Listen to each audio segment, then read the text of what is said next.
Hi, Lindsay and Heather. How are we getting on? Because I'm conscious that everyone's excited about the AGM, but desperate to get to the SLF session, I imagine. So are we almost ready to start? Just double checking, but I think we're there. Brilliant. Thanks very much, Heather.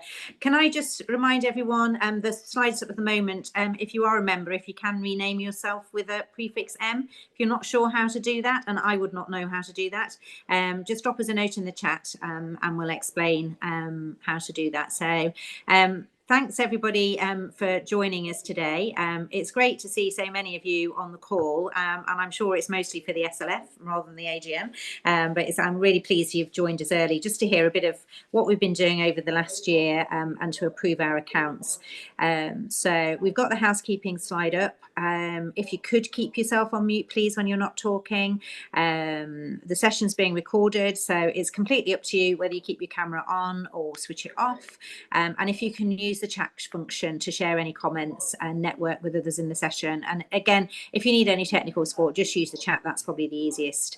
I see Grace has asked how to put an M prefix on. So if we put that in the chat, then anyone that's a bit unsure, hopefully you'll be able to pick that up. So anyway, welcome to the Community Land Scotland AGM. I'm Ailsa Rayburn. I'm the chair of Community Land Scotland, not for much longer, but I'll explain that at the end of the meeting. And I'm also the chair of the Isle of Egg Heritage Trust. I'm not calling you from Egg, I'm calling you from a slightly grey Edinburgh today. But it's great to see so many people here. Right, if we could just move on to the agenda, please.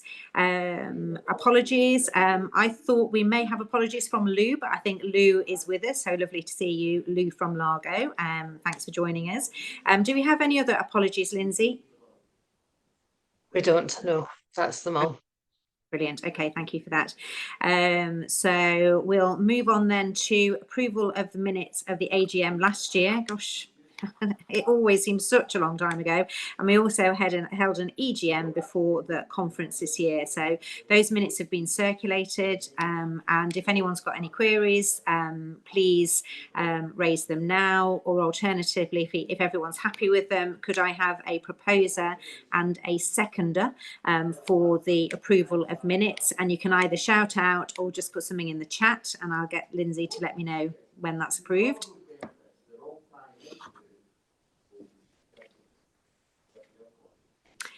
Thank you, Grace. And can we have a seconder, please?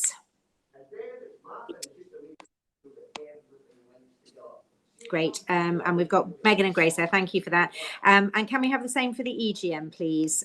Megan and Grace, are you happy to do the same for the EGM?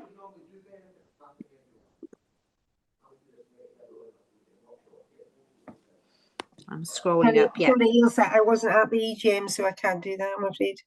Okay. Can someone else then, perhaps another board member?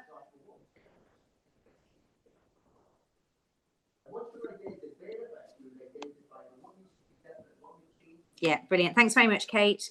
Okay, so we're going to move on to the chair's report. And I know the team have been working on a really detailed member report, which will have come out to all of our members and supporters. I don't propose to go through that line by line. I mean, that really gives some great highlights of what we've been up to this year. This 2025 has been a really year of significant change and growth for us. We've spent quite a bit of time thinking about what our purpose and our vision is and talking to our members. The team have been out talking to lots of our members and communities to think about some of the challenges that are facing community landowners and how we can best support as an organisation in helping resolve some of those challenges. We know that cuts to key grant streams have had a huge impact on members, and we also know that community engagement is becoming increasingly difficult. So if you're one of the organisations that's facing either of these, you're absolutely not alone. Part of the work we've been focusing on this year is new income models through renewables and natural capital, and we're about to hopefully start a big project on innovative economic models. So we'll be coming back to you, asking you about your thoughts on all of those, together with how can we work to support community engagement in your own communities. I'll talk a bit about the Natural Capital project in a minute, but it's been great to welcome the new team there, led by Sally and with Ross and Rachel. We've also been really hard at work on policy, and again, go into a bit more detail on that. And we spent actually quite a bit of time, Josh and the team have spent quite a bit of time on developing alliances with other organisations, which is already starting to bear fruit on things like the Land Reform Bill and the Community-Led Housing Alliance. I'll talk a bit about our 100 years of community ownership, which again has provided a great platform to highlight member achievements. Behind the scenes, we've got a great team. Jackie in particular has kept everything running really well, and we've been lucky to get funding from Esme Fairburn to think about our structure and make sure we're in a good position for the next period for Community Land Scotland. Just quickly, I want to say thanks to a couple of directors who have stepped down this year. Our longest serving director, Mike Staples of South of Scotland Community Housing. We're still very involved with Mike and his work, particularly through the Community-Led Housing Alliance, so that connection continues. Thank Bridie Ash-Rowan for her service as she moves on to work as a consultant. And we're very pleased to welcome Martin Avila back. Many of you will know Martin from his previous stint on the board. So if I could just move on then to what we've been doing in the Communities and Operations team, led by Lindsay.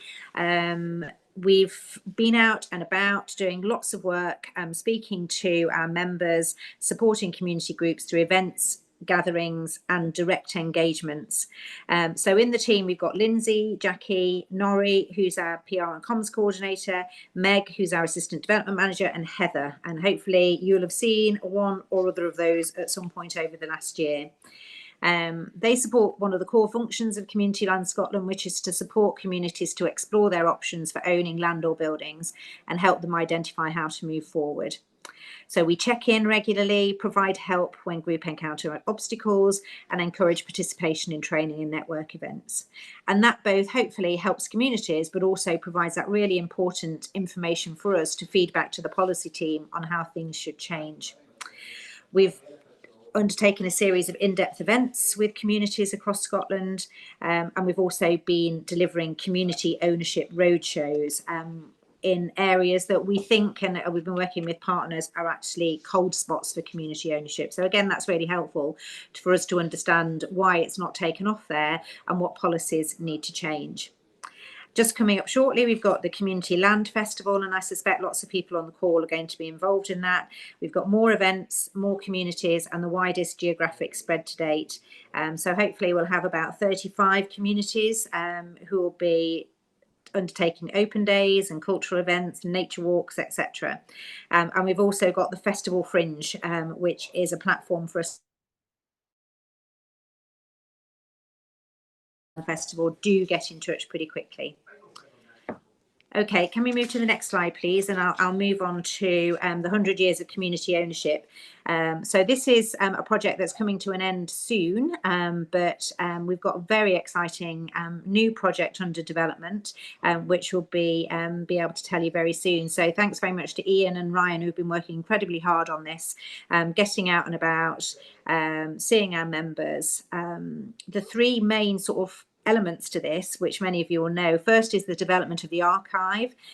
So that's held under www.100years.scot. So if you've got the chance, go and have a little route around on there and see what you might have to add to that. We've taken the Where We Stand exhibition, which has been seen by almost 10,000 people, to 32 different locations in Scotland, from big city centre locations to small village halls. So you can imagine the complexity of organising that. But that's done brilliantly well in raising the profile of community ownership to new audiences, and I'm really pleased to say we found a long-term location for that now in the Scottish Cooperative Discovery Centre in West Calder. And then the other main element of that project has been the Simon Fraser Lecture Series, which kicked off in Edinburgh last year. And we've been to Gigha and Golson and Egg and London, and we've got more to come. So again, if you've got the opportunity to link into those, they're really inspiring speakers, great history of the movement. So if I can move on to policy and advocacy, which is led by Josh, and we've now got Robin in Josh's team as well. Again, incredibly busy year for that team. We've got the Land Reform Bill, which many of you will know is coming up to stage 3 in the Scottish Parliament. And I know Josh has been running regular policy sessions, so you can find out what's going on, but also give us your input into where you think changes are required. And we have had some success so far in some changes. I think everybody on the call would probably say it's not going as far as we would like, and we're very ambitious for community ownership and land reform in Scotland. But I think the work of Josh and his allies in the Land Reform Alliance has demonstrated that when we do come together and provide evidenced, well-argued, well-reasoned proposals, then things can change. So lots more to do on that, but it's, yeah, positive what's happened so far. There's the community right to buy consultation, and I know quite a few people on the call have had contact with the community right to buy. The team in Scottish Government themselves do a great job in terms of advising, but I think we all know that the process itself requires change. So please, please, please, if you've not already responded to that consultation, please do so, and do come to us if you're unsure about particular issues on it. We're also working with partners to lead the newly formed Community-Led Housing Alliance, and the purpose of that is to campaign for greater support for community-led housing in advance of the next Scottish Parliament elections. So again, quite a lot of people signed up to that at the conference, but for those members that are involved in community-led housing development, we will be coming back to you. Really keen to get your thoughts on that and what needs to change to make things better. We've also spent quite a bit of time this year on renewables, and we know that lots of communities have ambition to either develop, or I can see Dave Thompson telling me consultation on community right to buy is now closed. So if you have got any further thoughts on that, feed them back to us, and we can feed them into Dave as part of our ongoing conversations. Thanks, Dave, for that. On the renewables, we've been doing quite a lot of work with Community Energy Scotland and the Development Trust Association Scotland, and that's built a really strong alliance between our 3 organisations to establish the Scottish Community Coalition on Energy, and that's working to try and secure a fair energy deal for Scottish communities. So that is about shared ownership, it's about full community-led development, it's also about community benefits, and it's about things like repowering. And again, I think in some of these things we're pushing at an open door, and it's really great to be able to bring that aligned, strong voice of the community sector to those discussions. There's a long way to go, but again, we just need to keep pushing on that, particularly around refreshing the good practice principles for community benefit and the proposals that we've been developing for a national community wealth fund. So we're working very closely with lots of the MSPs and parties in Scottish Government around our manifesto development, which we're organising into 5 themes around diversifying ownership, unlocking economic transformation, strengthening local communities, local action on climate and biodiversity, and solving the housing crisis and reversing depopulation. And that's all about making sure that we're addressing those issues that members are bringing to us and that need challenge and change. We've been doing work on biodiversity and climate and recently published a series of discussion papers. They're on the website. So again, if you've got an opportunity to go and have a look at that and see how it reflects your work, please do that.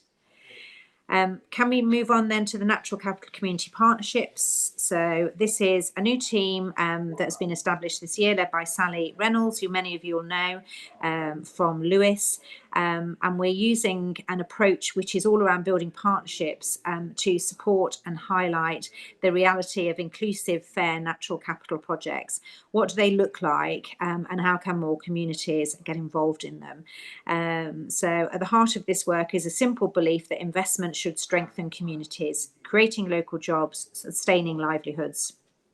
And through that, we've been doing lots of work with the Scottish Land Commission on how the capital investment route map should be taken forward. So lots going on. As I say, if you've not had the chance to read the members' report yet that Meg and the team prepared, do that, because there's lots more information in there. We also talk about all of our new members. So if we could move on, please, Heather. We've got lots of new members this year. And again, huge massive variety in where they are, the sorts of assets they're interested in, and what local need it is they're looking to address. Great welcome to all of them, and hopefully you can stay in touch with us over the next period. Let us know how your acquisition proposals are moving. Finally, my last little bit on my section is about thanking all our funders. So if we can move on, Heather, please. So we've got a huge range of funders that support our work. Scottish Government have been a fantastic support to us over the period of CLS's existence, and hopefully we continue to work with them to support and promote community ownership. But the 100 Years Project has supported us, been supported by Creative Scotland and the Heritage Fund. And then we've also got funders for the Natural Capital Project, Forestry, ESME, Foundation Scotland, South Scotland Enterprise and HIE. So again, thank you to all of them for the support they've given communities generally across Scotland. So I'd like to move now. That's the end of my report. If you've got any questions, please do put them in the chat. And if we don't have time to deal with them today, I'm really happy to come back after today if you've got any questions on the work that we've been doing. But what I would like to do now, if it's okay, is move over to John, who's going to present the accounts. And we'll be looking for proposers and seconders after John's presented the accounts. Thanks, John. Thanks, Ailsa. Yep, for those that don't know me, I'm John Todd. I'm the treasurer, and my job today is to briefly present to you on the exciting document that is our annual report and unaudited financial statements for the year ended 31st March 2025. You'll be pleased to know I'm not going to go through it line by line, but I've got some headlines to share with you today. So yeah, it's surprising given how busy we are, but actually year on year our income dropped. So in 24-25 our total income was 405,000, which was 50,000 less than the year before. The reason for that was in the previous year, previous financial year, we were in receipt of funding for our urban community hub and project. And we drew down on that in the 24-25 years. So in terms of expenditure, on the face of it, our expenditure is slightly down, but actually we changed the way that we accounted for management and governance fees. And in actual fact, our expenditure is actually slightly up in comparable terms. And overall, our income was lower than our expenditure, and that's reflected in the fact that our restricted funds at the end of the financial year were sitting at 44,000. So that's funding pots from the different funders that Ailsa highlighted there that we hadn't spent at the end of the financial year. And at the start of the financial year, that figure was 122,000. So one of the themes of that year was us drawing down on funding that we'd received previously. In terms of our free reserves that we have to use to keep in reserve, they pleasingly increased from 70,000 to 87,000 come the end of the year. And in our bank, we had a very pleasing figure at the end of the financial year of just over £200,000. £100,000 of that was funding for the Natural Capital Project that we received towards the end of the financial year, that we actually deferred in these accounts into the 3-year project running 25-26 onwards. So we had that £100,000 sitting there to spend this year, as well as our reserves. So a good strong position to end the year on. Moving on to a bit more detail on that. The next slide shows a couple of charts. Sorry, back one. Thanks. On the left-hand side, our income, which it's always been the way, 97% of our income comes from grant funding, spread across those funders that you saw on a previous slide. On the expenditure side of things, we are, a huge percentage, almost 2/3 of our expenditure is on our staff team. And we started the financial year with 8 members of staff and ended it with 10. And thanks to all of them for the wonderful work that they do. And so the element of expenditure in relation to staff costs went up by 30,000 in the year and is 292,000 in total. That's an element of some new recruits, but also we were able to pass on an inflationary pay rise to our team. So that's a very brief run through in terms of income and expenditure. So just the final slide, thanks. To conclude, I think I said this time last year, so our income is still sitting below 500,000, which is currently the audit limit, but we thought that in 24-25 we would go over that, but just with the timing of different projects, it didn't, so we weren't audited. But we are more than likely to exceed the audit limit. Well, we are going to be more than £500,000 of income in this current financial year. There's regulations coming through Parliament that's going to increase that limit to £1 million. So we're waiting to see the detail of that as to whether we're going to jump into the audit process in 25-26 or beyond that. But we're gearing up to be audited. As I said earlier, we do have a healthy reserves level. It's the highest amount of reserves that we've ever had as an organisation. And we're actually looking at the policy of that just now, just in terms of what really should be our optimal reserves. We've got a lot of our team are in project work, and just what we're taking some guidance just around what should be our optimal level. So we're reviewing that. And just really to wrap up this brief presentation, to thank the CLS staff team that were involved in preparing those accounts, and a particular shout out to Jackie Lauder, our finance and admin person. She really stepped up to the plate this year and helped me a lot with the process of working with our accountant Jean Ainsley, who I'd also like to thank as well. And yeah, from my perspective, the process went well, and that's reflected in the figures that we're presenting today. So I think at this part of the AGM is when we look to formally approve those financial statements. So I'll hand back to Ilse. Thanks very much, John. And I think that's just the right level of information, really, just demonstrating that, we are financially stable. It takes a lot of work, as you will all know, to be financially stable. So the team have been doing a brilliant job on that. And as we continue to grow and support more communities, the accounts do get more complex. So again, any questions, please do come back to us. But on that basis, I wonder if I could ask someone to propose and someone to second those accounts, please. Lindsay, can you just keep an eye on and let me know when that's done? So I've got Iona proposing. Have you got anyone to second? I'll second Louise Robb from Largo. Thank you so much, Lou. Okay, that's brilliant. Just a slightly related financial issue. We'd like to appoint Ainsley Smith as our accountants again for the coming year. I think what John said, we've been very happy with their work.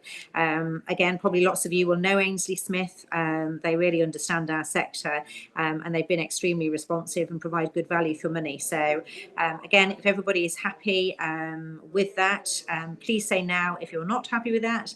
And if you are happy, if again I could have a proposer and a seconder, please.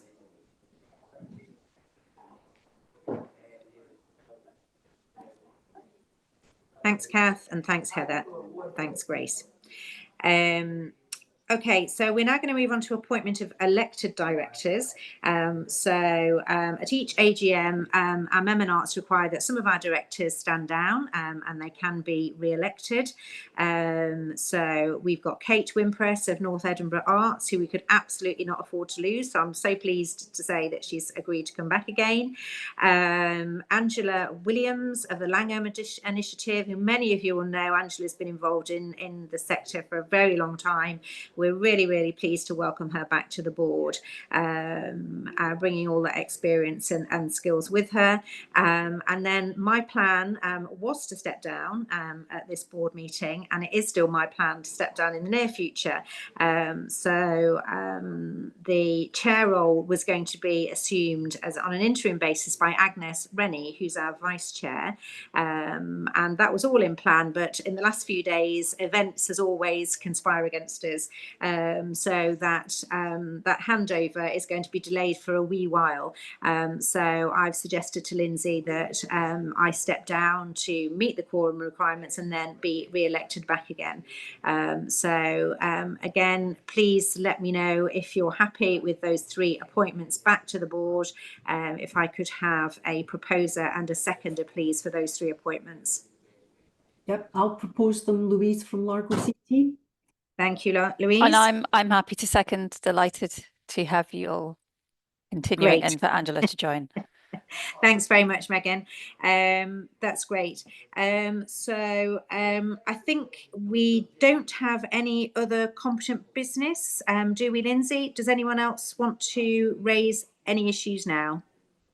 That's correct. We don't have any competent business, but if anyone has any questions, they can ask them now. Great. And again, please put questions in the chat while the webinar is ongoing as well about Scottish Land Fund, if you've got any queries about anything that you've heard today.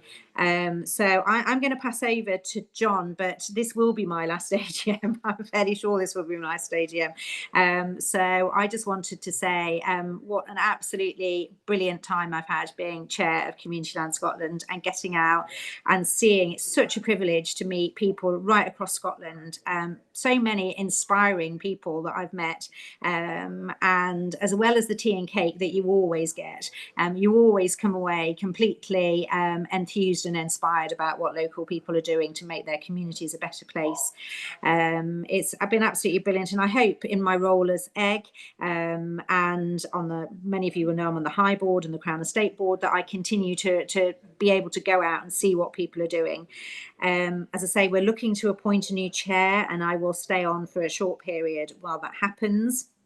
I'd like to say thank you to all my amazing board colleagues who are even more ambitious than I am for communities and put a huge amount of volunteer time and effort into Community Land Scotland. And many of you on the call who are volunteer board members will know exactly what I mean and what a call that can be on your time and energy, both when things are going well, but especially when things are not going well. So they've been incredibly supportive to me. I'd like to give a special mention to Agnes Rennie, who many of you will know, and she has been a real friend to me in this role, and I know she's going to continue for a short period of time at Community Land Scotland, but of everybody within Scotland, I think she's one of the top 3 who's done the most to support this sector and move it forward. So special mention to Agnes and to Frank, and I hope Frank recovers soon. The staff team that we have is amazing, and again, it's been an absolute pleasure to work with the staff team. Many of you know that we've had a reorganisation recently. Lindsay, I don't want to say she's been with us for years, has been with us for years, and she's kept this organisation going in its ups and downs. So Lindsay, many of you will know her because she's a sort of front face of Community Land Scotland. She again has given far more than many of you will know, and made a huge contribution. So I'd like to thank Lindsay in particular. Josh and Sally, our new leadership team, again, are really ambitious for the organisation and for the sector, and again, are doing great work with all of their teams in moving the debate forward. So I'm really confident that I'm leaving the organisation in very good hands, and I'm really looking forward to seeing how it goes from strength to strength with the support of all our fantastic members. So thank you for your time today. I'm going to pass over, he's not an old face as much, many of you will know him, he's a very well kent face, shall I say, a really good friend, John Watt, who as you will know from High, Scottish Land Fund, and being a director on the Community Land Scotland board, and he's now going to, we're going to have a small celebration of all the amazing things that the Scottish Land Fund has achieved over the last wee while and what we need to do to move it forward. So thanks again everybody for your time today. Lovely to see you all, and I'll hopefully see you out and about. Yeah, so before you go, I think it's only right that we on the board and representing the members as well would like to offer our sincere thanks for all your energy and leadership over the last 5 years or so, through ups and downs and growth. It's been a very significant period, and your leadership has been a significant element in taking the organisation forward. Now, I know you're going to stay with us short term and temporarily, and we will see you again. But in terms of this being your last annual general meeting, I just take this opportunity to thank you significantly for everything you've done for us. So, Well, that's very kind of you, John. I actually missed most of that because my connection cut out, but I'll I'll take the general sentiment and thank you very much for it. well, I'll say it all again if you want. But No, don't. People don't want to hear it twice. I'm sure they don't want to hear it twice. All right, then. See you soon. Thanks very much, John. It is being recorded, so we can send you the recording. All Right. Thank you very much. I'm changing tack. And thank you very much. I've been asked to chair this SIM webinar on the Scottish Land Fund, of which I had a bit of experience of in various forms over the years. We've got 1 hour to discuss this. To give you a quick outline, I'll have a short introduction. We have a panel of 4 who have significant experience of working with the Scottish Land Fund in one form or another, and I'll introduce them as they come forward to speak to us. They're going to give us a short presentation on their experience of the Scottish Land Fund, and we're trying to restrict their enthusiasm to 3 or 4 minutes, which will be very difficult, I know, but they'll have a lot to offer. We have a lot of participants out in the world out there who are following this, and I'll involve them as well later on. We'll have a short question and answer session just with the panelists, and then I'll open it out to the wider audience for them to ask questions of our panelists as well. And at the very end, I'll maybe just ask the panelists to give us a very brief view of where they think the Land Fund might go in the future. The Land Fund has had various forms. There's been 4 Scottish Land Funds over the last 25 years, starting in 2001 with the Lottery and the New Opportunities Fund, and Neil was involved in that way back then. The Scottish Government ended up as the major funder in 2011-12 and has funded it ever since. And we're just reaching the end of Scottish Land Fund 4, I think, if I'm correct. I'm sure somebody will tell me if I'm not, which will come to an end, and there's an election next year, and we wait to see what the next format of the Land Fund might be. We've been trying to do some calculations. We reckon that maybe since day one, £90 million has been spent by the Scottish Land Fund on over 450 projects. Nearly 300,000 acres have been bought with the Land Fund in its 4 different forms.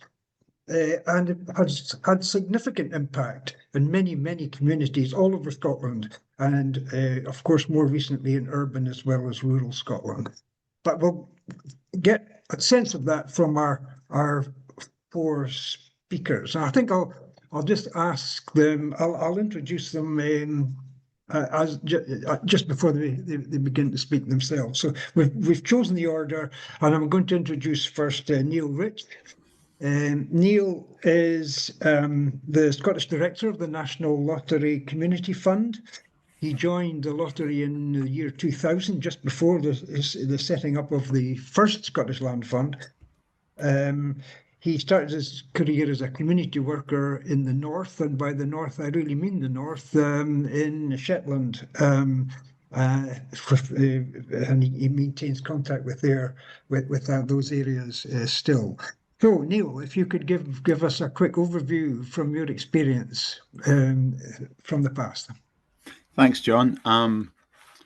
Yeah, the land fund's a bit like Trigger's broom, eh? There's 4 new handles, 5 new heads, still the same thing. So I was thinking about this and how best to start. So in 1998, I became the youngest retired crofter in Scotland, and I moved south, as we call it, to work for the Scottish Government. And at the same time, when I'd been a community worker in Shetland, we'd become aware of the possibility of getting funding for community projects from this newfangled thing called the National Lottery. And so at the same time, New Labour won an election in 1997. Donald Dewar gave the John McEwen lecture, where he really committed to land reform, really in the new Scottish Parliament, as well as on behalf of the UK government. And one of the threads that came out of that was something called a policy direction to this newfangled lottery distribution body called the New Opportunities Fund, to set up a Scottish land fund. I, meanwhile, decided that I didn't like being a civil servant, and I wasn't very good at it. And happily, a job was advertised, which I duly faxed off my application for. Cost me 50p a page from the newsagent in Bridgevallon. And I was lucky enough to get a job with the New Opportunities Fund, and I was tasked to help set up the Scottish Land Fund. I did initially to serve communities of less than 3,000 people in rural Scotland. And hilariously, the New Opportunities Fund was entirely based in London, and they decided it would be crass to run this thing for rural Scotland from London. So they decentralised it to Glasgow, which I thought was fairly funny, but nonetheless was a lot handier than London. And so at that point, by about 2000, the start of the century, in fact, we were tasked to develop this new program and get it ready to launch. It was a competitive process that I dare say you will remember well, John, because John, as the head of Community Land Unit, led the successful bid. There were 3, and they were all really good. So the CLU one was extra good, and there we were, ready to start setting up this fund. Now, I think it's important here to pay due deference to both the Community Land Unit and its Land Purchase Fund. I'm not going to go all the way back to Hugh Dalton, but certainly the Land Purchase Fund at CLU, and also folk in places like Assynt and Egg who showed the way as we developed these ideas. It's also important to look back and remember how exciting that time was. So a new century had just dawned. We'd all survived the millennium bug. The Scottish Parliament had just reopened, in fact. And so there was real excitement about the place in terms of the possibilities of public policy. And in developing the fund, we always knew that it was designed to complement the coming Land Reform Act. But actually, the sense that act was coming mattered as much as its actuality, because it created an atmosphere in which things felt possible. And so in that context, the Scottish Land Fund and Land Reform was a hugely optimistic, exciting time. And I was looking backwards, I also discovered that Can We Fix It was the biggest song of the year in 2000. So that felt pretty appropriate. So you now have Bob the Builder in your heads, for which I apologise. The competitive process was concluded, and we worked through the winter really of 2000, 2001 to develop the programme. I spent a lot of time driving up and down to Macintyre, because the High were better at decentralising than the New Opportunities Fund were, and having that office based in the Highlands actually was really important. I remember talking to folk who had moved back to communities they'd grown up in to work on the fund, and that in itself felt important. And it opened. So the fund opened for business in February 2001 with the purpose of assisting the acquisition and management of rural land by communities where this contributes to sustainable development. We added £5 million more in 2003 because, in fact, we spent all the money before the Land Reform Act made it onto the statute books, which was slightly amusing. And it had 2 purposes, really: to facilitate the use of land reform legislation and the community right to buy, and to diversify the pattern of land ownership in rural Scotland. And those were quite radical things back in 2000. Actually, I think it's important to remember just what a big deal it was to challenge some properly vested, deep-rooted interests at that time. But it didn't just draw on the lessons of community buyouts. It was also built on sound principles, I think, around community development and good grant making, including the technicalities of capital projects. It was founded on a real confidence in communities as well, a recognition that but also a recognition that sometimes you just need a wee bit of technical help. And I think the division of labour between colleagues in the community land unit as promoters and supporters and technical advisors, and an oversight in a different organisation of the grant making was a really good recipe for the land fund. And so with the support of people like Neil Ross and Sandra Holmes as part of that team at the community land unit, it was also founded on I don't know if this is a principle, that might be a bit of a fancy name for it, but it was founded on the idea that if you want to get stuff done, there's not much point in messing about in the shallow end. High intervention rates in the early Scottish Land Fund were key, I think, to drive momentum, particularly at a time when the right to buy didn't exist. And everybody who developed the programme shared a commitment, I think, to rural community-led development. And we understood what it took to make things happen. And I think the way the fund was designed reflected that. Now, the numbers are the numbers, right? There were £13.9 million. That is a lot of money, particularly in the early part of the centuries. Invested in 251 projects serving 188 communities. And by the close of the lottery's engagement in growing community assets, which was a successor to the Scottish Land Fund, we'd invested over £100 million in community assets. And again, looking back in 2000, that feels like a really big deal. And there's Neil, endless... can I just Hurry up. apologize? John Yeah. has given me the task of being the timekeeper and to Okay. ask people One to last wind thing. up when we run out of time. One wee Thanks, thing I'd want to say, Thanks, which Lindsay. is I was asked to reflect on what I think the biggest achievement of the Land Fund was. I think there's a range of amazing stories, but I think its biggest achievement was normalising the idea of community ownership more than anything else. And other folk can tell the stories of its impact far better than me. So I'll shut up, Lindsay. Thank you, Neil. Yeah, I gave Lindsay the job of intervening. She's done it very nicely. The problem is it's a fascinating topic and we could speak for ages. Our second speaker is Jane Macintyre she's the senior manager at the Isle of Gigha Heritage Trust, and the Isle of Gigha followed on very nicely from what Neil has just been explaining in the early days of the Land Fund.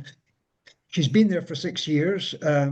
We had the privilege of having her as a shadow board member of Community Land Scotland, but her experience has most recently been on the island of Gigha. So I'll ask you to start, Jane. Thank you very much, John. Yeah, I put some slides together just purely for some visual aspects, but I'll try to keep it brief to my 3 minutes. So yeah, just onto the first slide, please. So yeah, just a bit of background to the island. So Gigha, we're situated on the west coast of Scotland, a small island, 7 miles long, 1.5 miles wide. So the island had been owned by a number of different landlords, peaking with a population of over 700 in the 18th century. But by the early 2000s, the population had declined to less than 100 people. Next slide.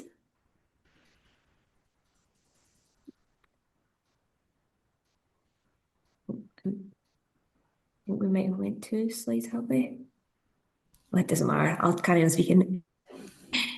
The island was marketed for sale in 2001, and the community at that time were encouraged to buy it. A lot of support from local MSPs to one of the driving forces for the community was that ageing and declining population. In particular, the housing stock on the island was in a fairly poor state, which was obviously having an effect on that population figure. So with support from the Scottish Land Fund, the Isle of Gigha Heritage Trust was formed, and the community purchased the island on the 15th of March in 2002. So next slide. So the trust at that point took ownership of the majority of the island, and today has assets worth over £10 million.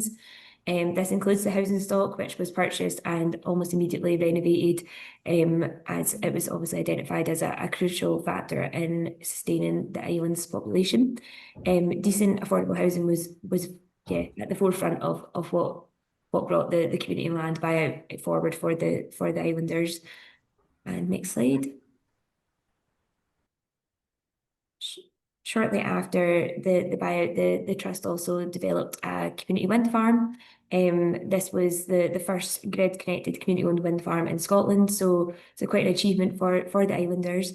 3 turbines were installed in 2004, with another one being installed in 2013, all of which benefit from subsidies, which generate substantial income to the community, which allows the island to invest in and grow. And yep, next slide, please.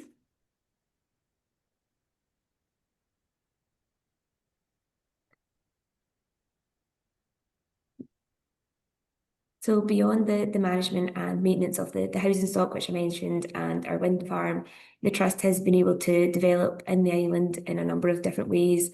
In recent years, there's been a lot of activity on the island, which I've had the privilege of being a part of. And yeah, it's been quite amazing to see what can be achieved through community land ownership. So to name a couple of the things that we've done, we've developed a new camp and motorhome site. We've restored our gardens, Ackmore Gardens, created over 22 kilometres of path networks.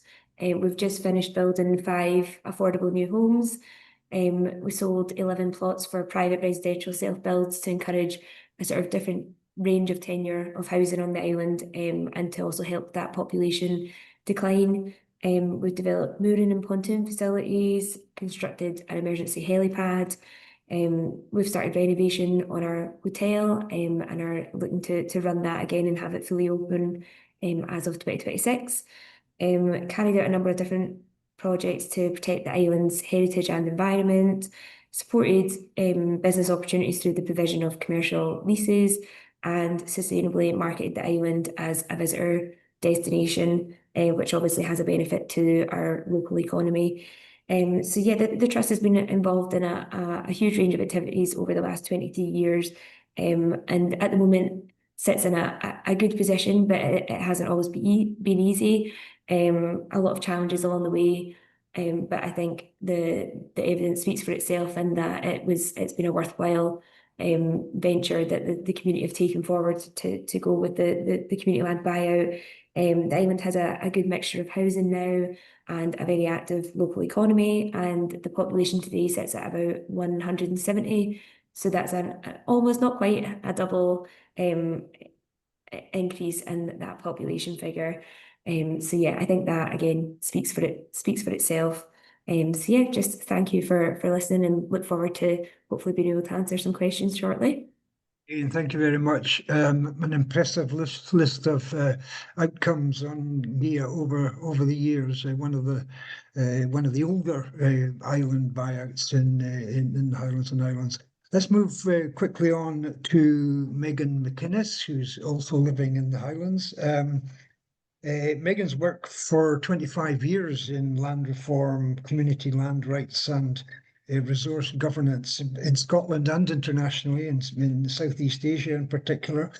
She grew up on a croft on the Isle of Skye, and is now part of a crofting family on the Applecross Peninsula, where she is the local development manager for the Applecross Community Company for the last 4 or 5 years.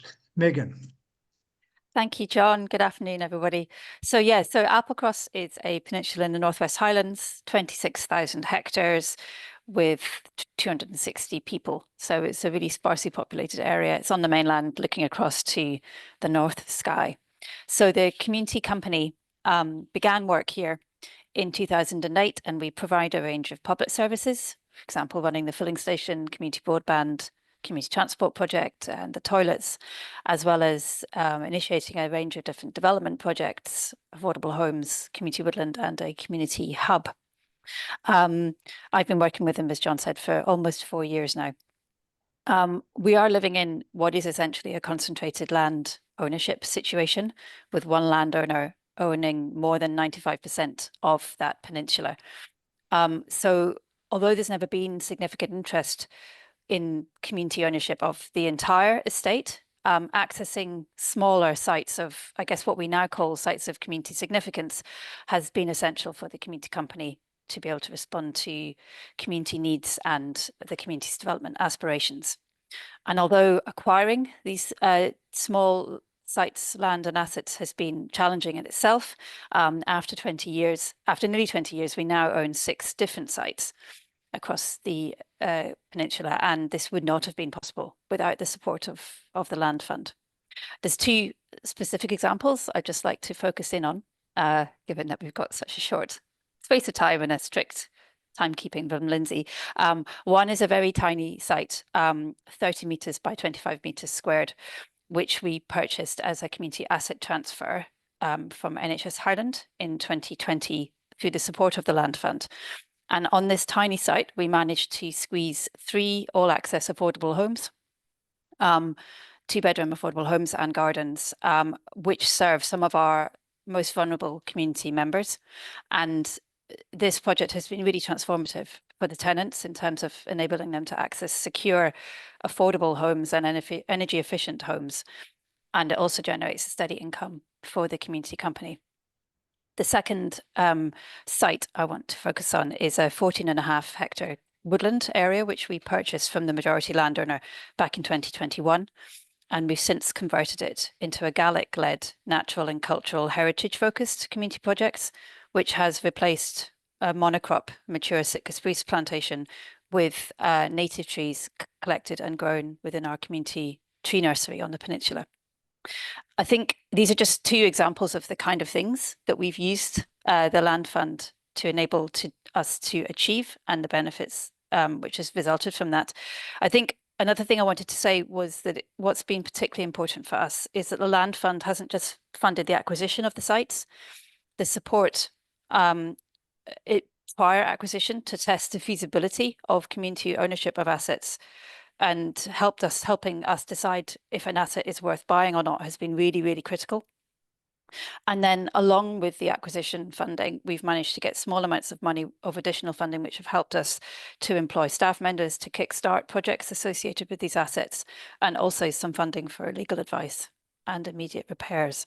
So from our perspective, the Land Fund has been hugely beneficial in a community like Applecross. It's helped us to take on ownership and control of key community assets through which we've then been able to deliver really long-lasting social, cultural, economic and environmental benefits locally. So thanks very much. Great. Thanks very much, Megan. Another list of impressive projects in that part of the world. And finally, Jenny, in 2016, I think, the Land Fund became eligible for urban projects as well as rural ones. And Jenny Reeve represents one of those. She's a director of Beetroot Arts in Ballarnock, in the north of Glasgow. Yeah. Buying a building from Glasgow City Council through an asset transfer. Community-led charity offering creative and holistic activities for younger people. And Jenny's own background is in music and the arts, so quite a contrast to a couple of more rural projects we've heard already. So Jenny. Hi folks, how you doing? My name's Jenny Reeve. I'm the director, as John says, of Beetroot Arts, and we're based in Ballarnock, which is just near Springburn in Glasgow. For context, it's an area of high deprivation. It represents an area of Glasgow of urban deprivation where our community are feeling the effects of austerity in all its different forms. Poverty is prevalent. We are high on the SIMD. Some of our members are coming from SIMD postcodes 1 and 2. As are quite a few of the local schools have a higher percentage of pupils within that banding of SIMD 1 and 2. So we're also have a lot of recognised areas of vacant and derelict land, and also areas of land which, although they're not on the V&D register, would be regarded as areas of neglected and wasteland around where we are. So it's an area which experiences everything that comes with communities that experience poverty. However, what I would say is it's a really vibrant community. We've got BCDC, Bromullah Community Development Company, who are just up the road from us. There are maybe 5 or 6 different organisations in the area that work closely together. So although it is an area of urban deprivation, it's quite a concentrated area where there's a lot going on. And in amongst all that is Beetroot. So we were started in, I think it was, I want to say 1992, by a group of local volunteers as a music project for local young people. And that was from the local Barmulla community centre in Balornick and Barmulla.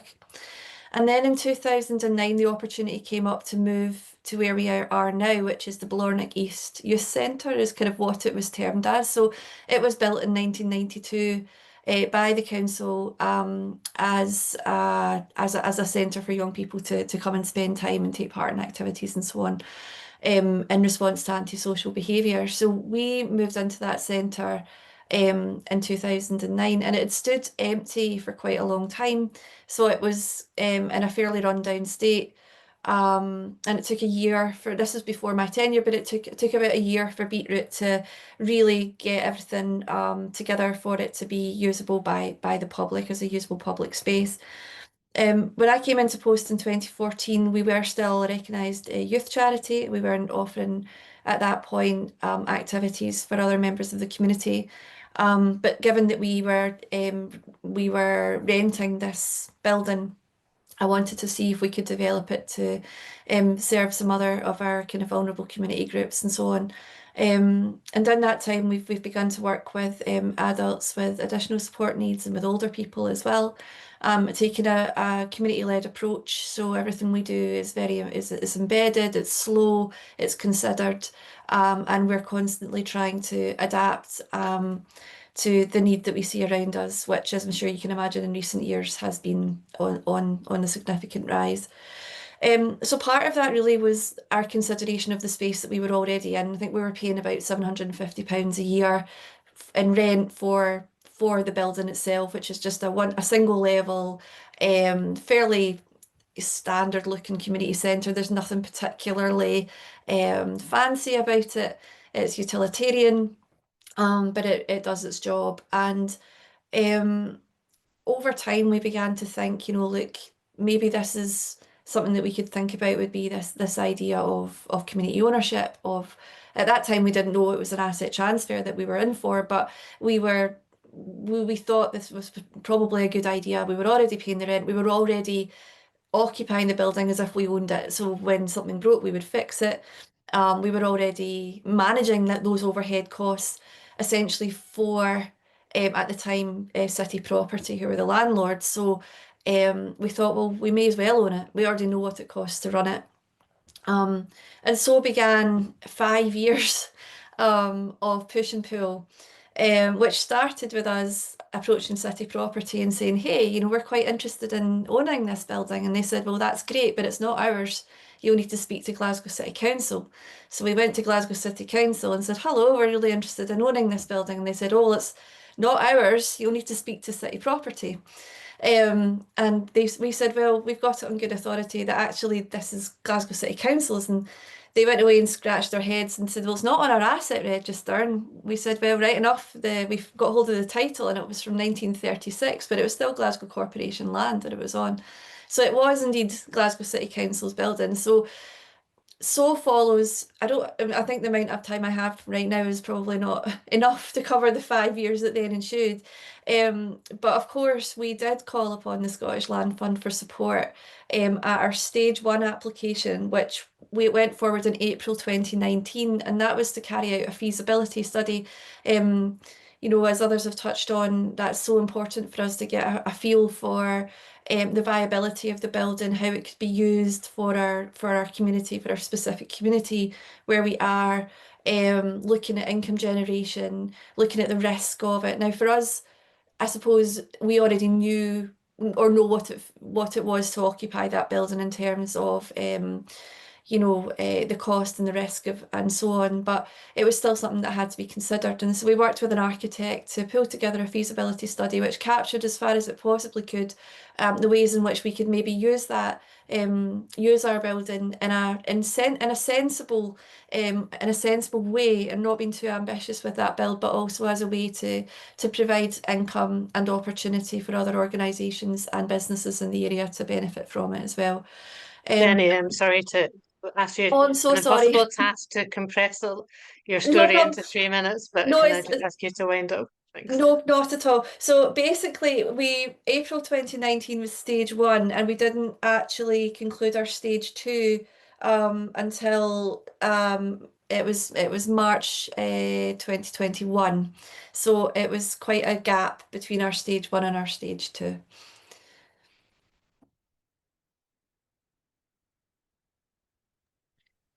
John, you're on mute.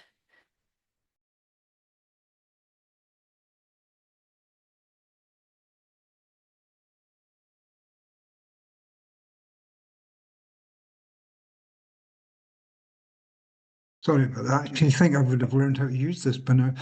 Yeah, thank you, Jenny. I mean, the long stories of asset transfer of urban properties from local authorities is a fraught one in many places, and I think your experience is one of those, but been successful in other places. I'm going to ask just a couple of introductory questions. What I'd like people to do who are watching this from far and wide is, if you have a question, could you put it on the chat facility, and Lindsay will monitor these, and we'll get these questions put to. But let me start with just a couple of brief ones. Neil, you gave us a very useful introduction to the early days or around the turn of the century of the Land Fund 1. In more recent times, can you tell us, has there been a trend in terms of what kind of projects the Land Fund has been assisting? I can tell you a wee bit. I mean, I think the trends have been fairly consistent right from the start. Major land area purchases are the exception rather than the rule here, as we learned quite early on. So community buildings probably represent something like 50% of business across the piece, and that's a trend that's maintained. It shifted a wee bit when the Land Fund was applicable to larger urban areas, but not massively. So to that extent, there's not a huge difference. I think we've seen in the last few years a bit more of a trend towards assets for community services, whether those are shops or pubs or community centres and so on. And I think that reflects a wider shift across the third sector and social sectors in Scotland, where communities and charitable organisations are seeking to address service gaps in communities. So I think it's probably fair to say after 25 years we can identify some trends, right? So I think there's always been a bit of a debate about the Land Fund and the extent to which it's about buying land or it's about buying buildings. And as one of the first members of the Scottish Land Fund Committee, Andy Whiteman, pointed out, if your building's not on some land, it's not a very good building.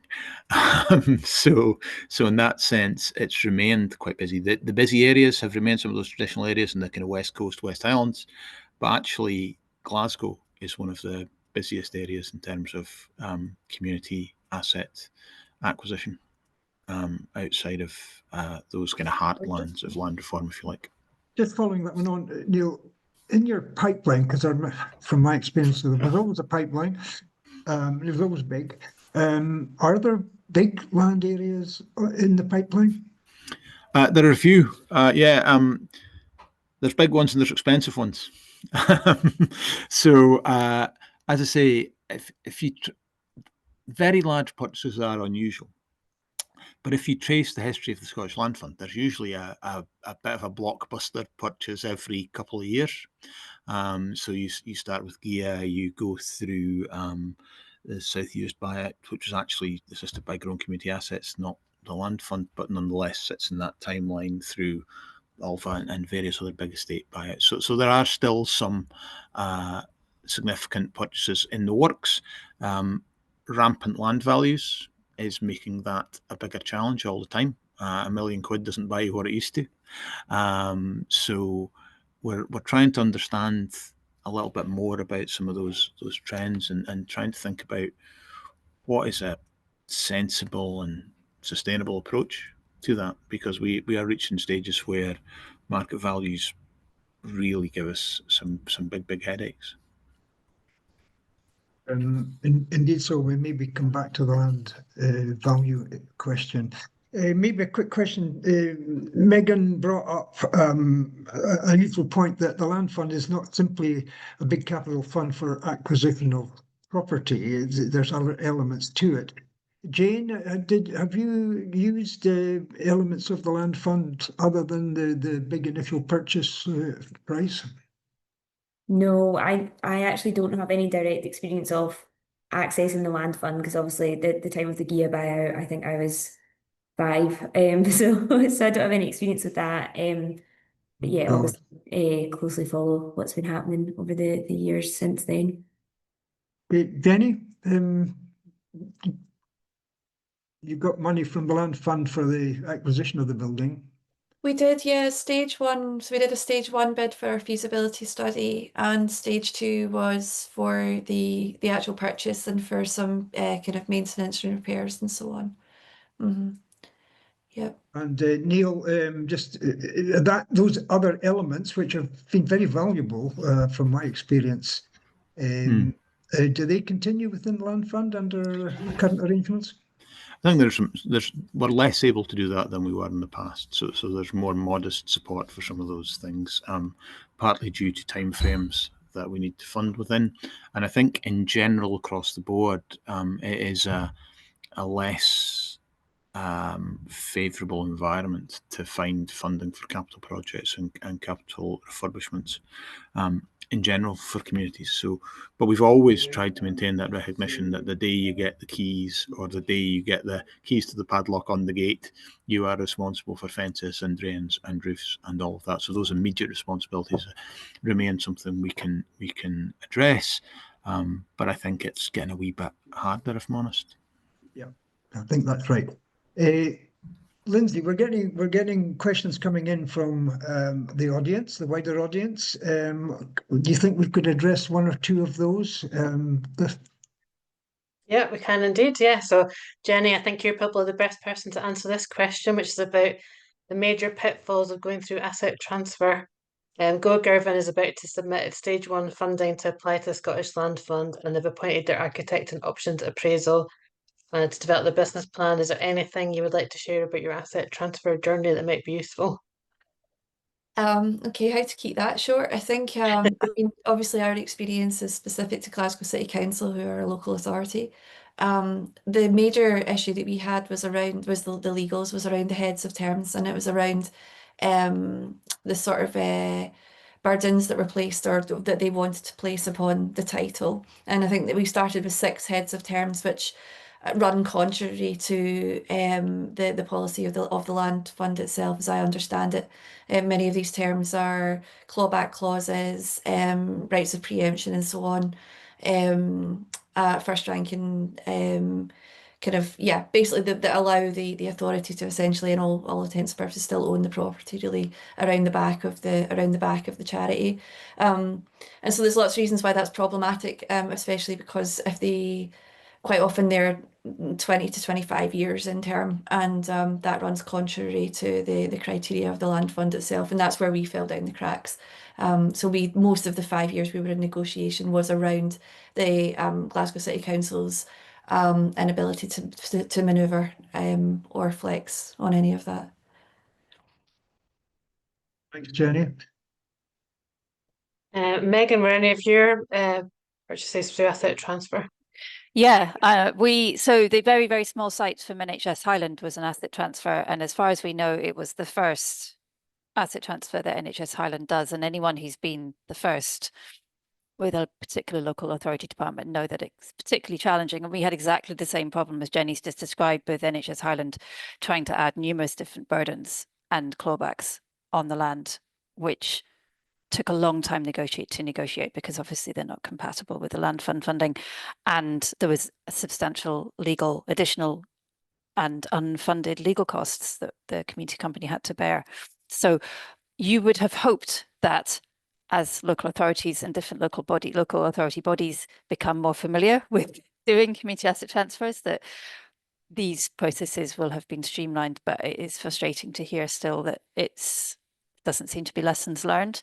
And then I do think there does need to be some kind of better, more, we need to have some better outreach and sort of collaboration coming from the local authority side to help smooth the route for communities who are already dealing with very challenging circumstances, to not be unnecessarily setting up even more barriers to community groups from going through the asset transfer route, which is prescribed in statute and should be fairly straightforward by now. I think that's one of the issues that is being thrown up is the asset transfer, which seemed like a good idea at the time, is facing quite a lot of obstructions and difficulties for communities to navigate.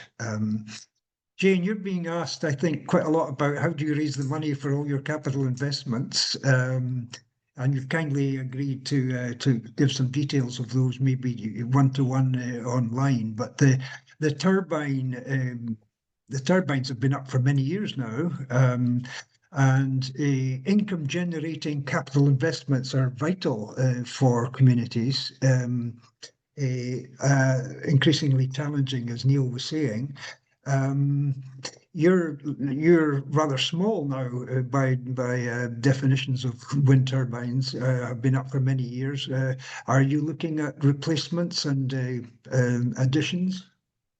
Yeah, so to answer the kind of the question in the chat about how we funded it, so obviously that was back in 2004, and the funding landscape back then was different, and particularly around subsidies available for renewable generation. So ultimately, the sort of funding available then made it viable to deliver projects like that.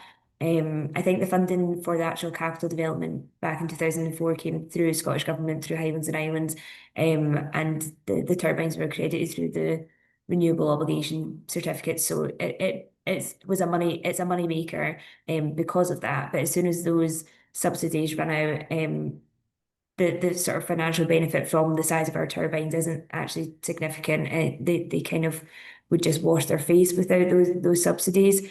And so yeah, that is something we are looking at, is replacing those turbines. So they've been on the island for over 20 years. 20 years. Gosh, that's a very long time. But they are second-hand machines, so they're actually over 30 years old, the machines. So they're well beyond their life expectancy. So we are looking at replacement, but trying to deliver that is much more complex. You would think, given that we have an existing wind farm, it would be easy, but it is definitely not. Definitely raising the finance to do it is going to be much more challenging.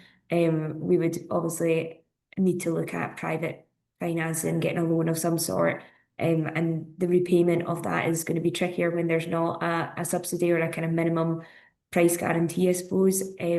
So yeah, it is something we are looking at. We're at the feasibility stage. The other issue, I suppose, for Gigha is logistical. So we've got relatively small turbines on the island.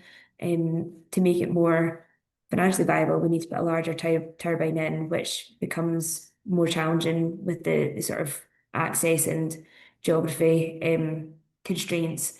So yeah, it's going to be difficult. I think Gigha obviously was very clever, I suppose, to do their project when they did, and very much benefited from that at the time. But in today's sort of landscape, it's definitely going to be far more challenging. But there was another part of the question, I think, about how do you kind of get your community to get on board with those type of projects. And I think it's for Gigha anyway, it was such an obvious answer to our financial issues. So it's less about that there'll be some people who maybe have visual concerns or the kind of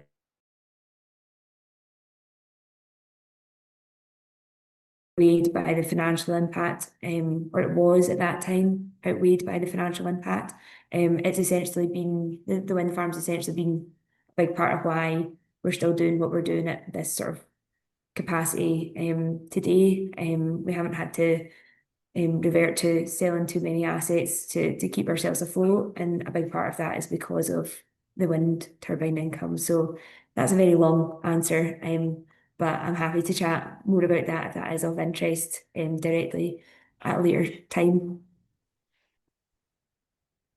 Okay. I'm just looking at Lindsay. I'll just mention this one.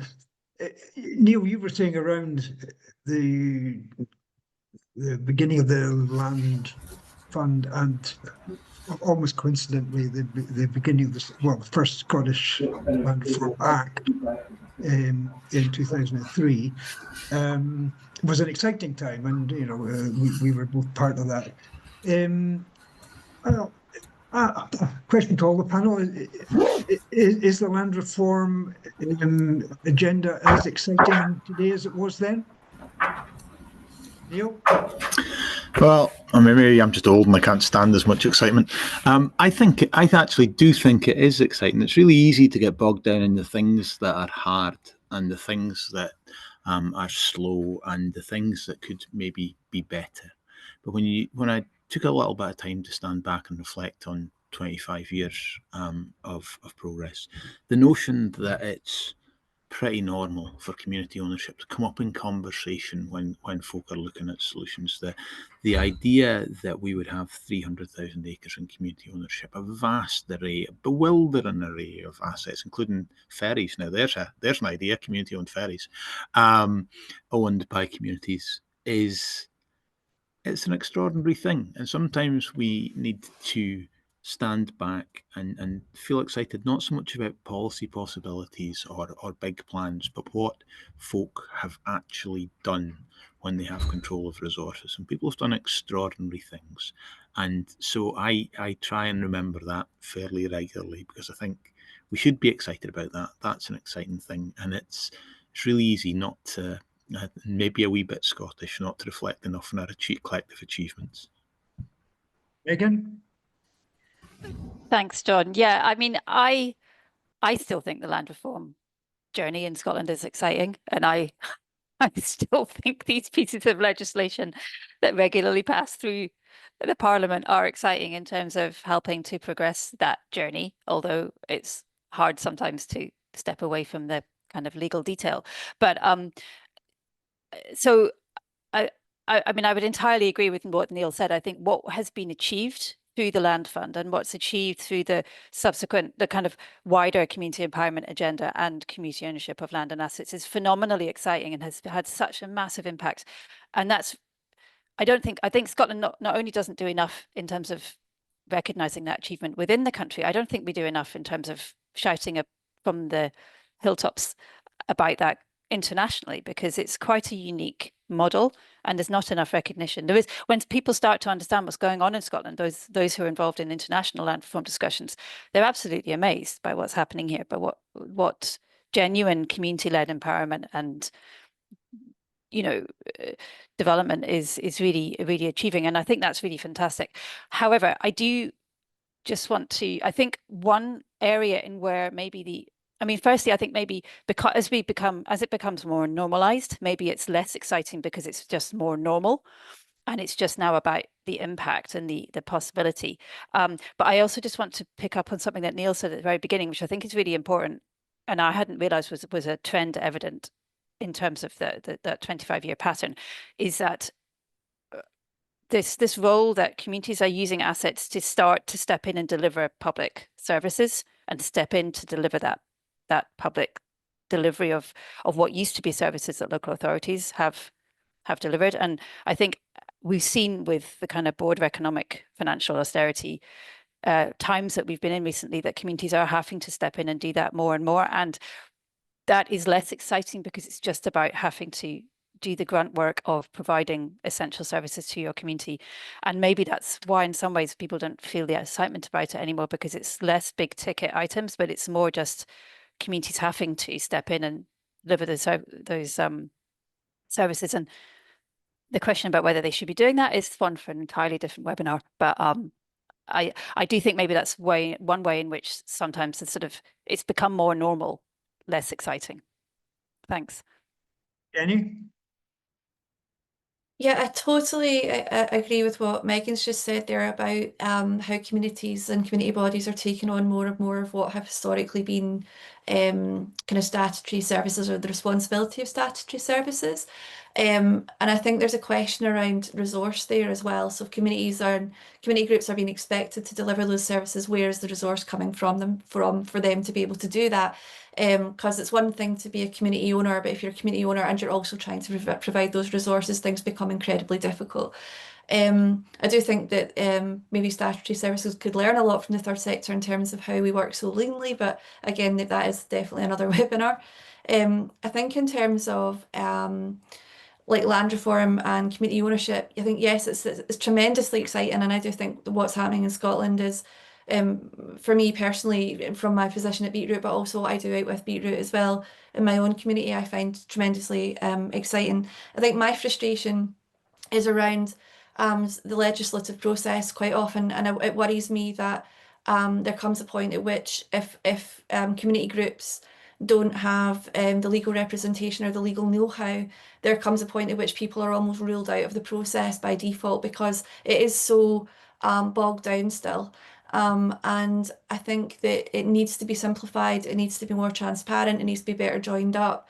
From a policy point of view, I think local authorities and the government need to be talking to each other more, because quite often those like roadmaps and pathways that are put in front of communities as this is the path you will follow, quite often that's not the case at all. Communities are going off track, they're being cul-de-sac for one reason or another because the process is incredibly complicated. And I think I don't know whether it's simplifying that, or whether there's just a way that there is more support around the process for government and local authority, and for the community groups themselves. You know, I think it has to be a two-way street for that to really work properly, because it does concern me that it gets to a point where it's no longer accessible for community groups unless they have that specialism and those expertise and the resources to access them. Thanks, Jenny. I'm very aware of the clock and our limit of an hour. Maybe I can ask just one or two summing up questions. We're nearing the end of SLF 4. We don't know what will happen next. We've been at the situation before where you hit an election and there'll be a new government potentially, and therefore there's a problem of potential discontinuity that will the fund remain in existence before there's a new fund, if you see what I mean.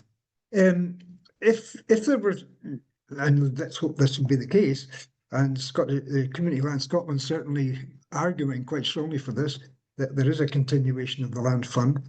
If that is the case, could I just ask the panelists one at a time to say what they think might be an improvement to the land fund or a change to the land fund as we go forward, given the changing circumstances of the land markets today? Neil?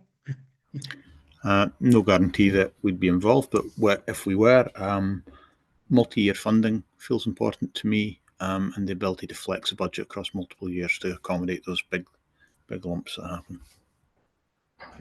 Good point. Jane?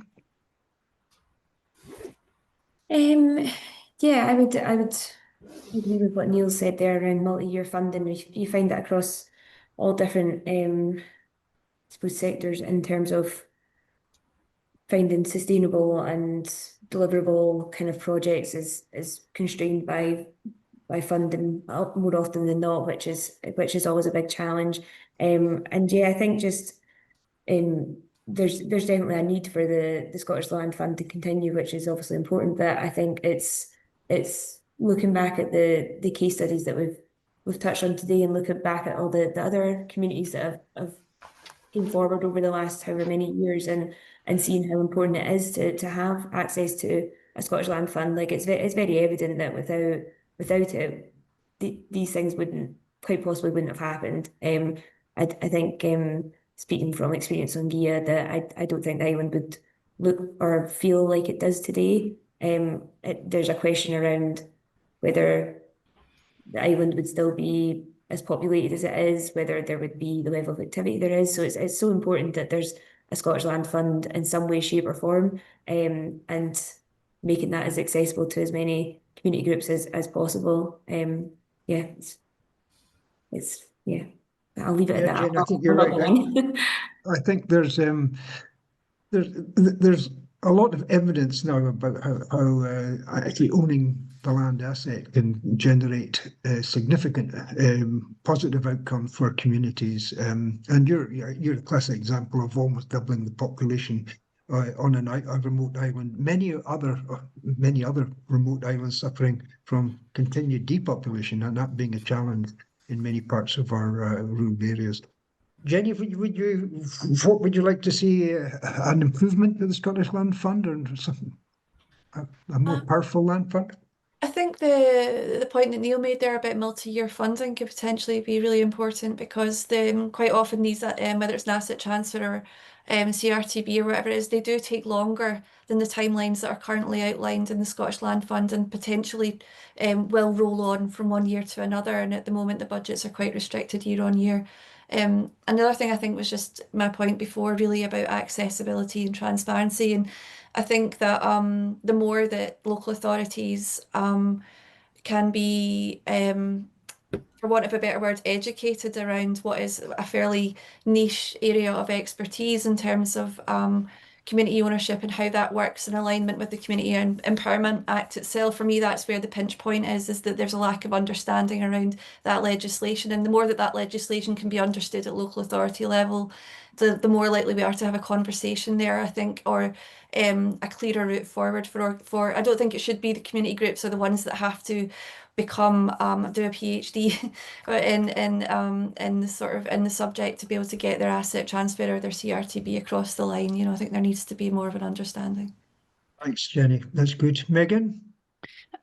Thanks, John. I probably would be answering this question. I will be answering this question more as a board member of Community Land Scotland than from the perspective of Applecross. But I think, yeah, I think we're at a really interesting time now, especially with the end of the current Scottish Land Fund, and we certainly need to see it continued in the next Parliament with a bigger budget, not just and to both meet the increased demand from community groups, but also to respond to the increasing land markets that we're seeing and increasing land values. I think this question of having whether the fund is for land or for buildings will continue to be a question, and maybe one solution to that is having a particular proportion of the fund ring-fenced for land and the rest of it being available for buildings, and in order for community assets of significance, regardless of where they are, urban and rural areas, being open to be applied for the fund. I think one of the things at the moment is there's of greatest concern in the current pipeline is the fact that there's only, as I understand, one more funding round, and then there's an unknown drop-off. So it would be fantastic if the Land Fund do what the Rural and Island Housing Fund has done, which is have a bridge funding which can carry us over from the current Parliament into the next, so that there's not a sort of cliff edge for those in the pipeline. It's something that can provide that continuity from the community group's perspective is really important. And then a couple of other things, obviously we've heard a lot about the importance of the sort of wider support, what's called the revenue funding streams for staff and additional legal costs and sort of maintenance and things. That's obviously continued to be a really important part of the Land Fund broadly from the perspective of the recipient groups. And then the final thing that I think really needs to be explored is that we're seeing increasingly sort of community groups working in partnership with other third parties in hybrid ownership models or other kind of things, and maybe looking at some flexibility in how the fund is managed in terms of who can receive funding in order for groups who are working in partnership with others to be able to still apply for the funding. So just those little things, really. Good summary. Thanks, Megan. I think, unfortunately, I'm going to have to draw this to a close, and I'd like to thank everybody for participating. I'm sorry we didn't get to all the questions that people had submitted. If there are specific ones for specific panel members, I'm sure they'll respond to those. But can I just say thank you very much to the panel members. Thank you for all the participants out in the wider world. And thank you to my technical team at the back who have been making sure the pictures are in the right place and that I'm actually got the sound on. So thank you very much for there's a lot of exciting things happening. I think there's more to happen, and the Land Fund has been a critical component of the last 25 years of land reform in Scotland. Thank you very much. Thanks, John. See you all soon. Thank you. Cheers. Bye. Bye.